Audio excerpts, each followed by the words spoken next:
Et c'est vrai, les notes de nos critiques aujourd'hui sont là pour témoigner de l'intérêt des spécialistes pour le cinématographe de Bresson, comme il dit. France Roche a donné 17, Robert Benayoun 16, et Michel Pérez, qui titre son article de ce matin « La Palme d'Or ou rien » à propos de Bresson, lui donne 18. Alors, justement, nous sommes allés demander à Michel Pérez pourquoi toujours, ou souvent du moins, ce fossé entre le grand public et les spécialistes à propos de Robert Bresson.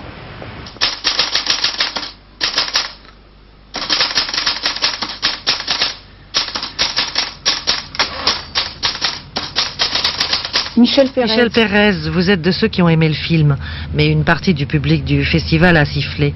Pourquoi, encore une fois, ce fossé entre critique et public ? Vous savez, c'est pas un phénomène tout à fait nouveau. Le grand public du festival va voir des films d'abord de divertissement, c'est une soirée, on s'habille, donc on s'attend à voir un grand spectacle.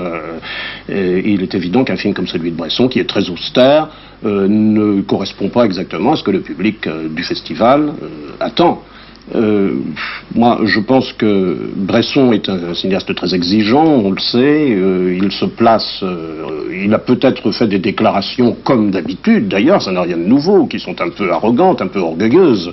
Il dit que son cinéma est le cinéma et que tout le reste c'est du ciné, du spectacle, etc. Là, c'est peut-être où la critique, en tout cas moi personnellement, ne peut pas le suivre exactement, parce que l'autre cinéma, le cinéma commercial, le cinéma de divertissement a aussi ses chefs-d'œuvre. Quand c'est réussi, ça, je suis tout à fait pour le cinéma de divertissement quand c'est réussi.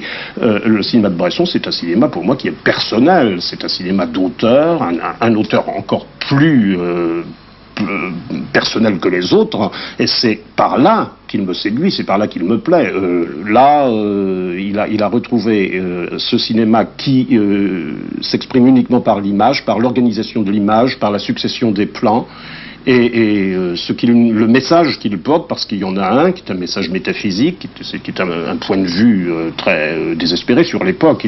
Il le dit, c'est la communication dans le mal. Les êtres ne communiquent plus entre eux, il n'y a plus de relation humaine véritable, sauf dans le mal.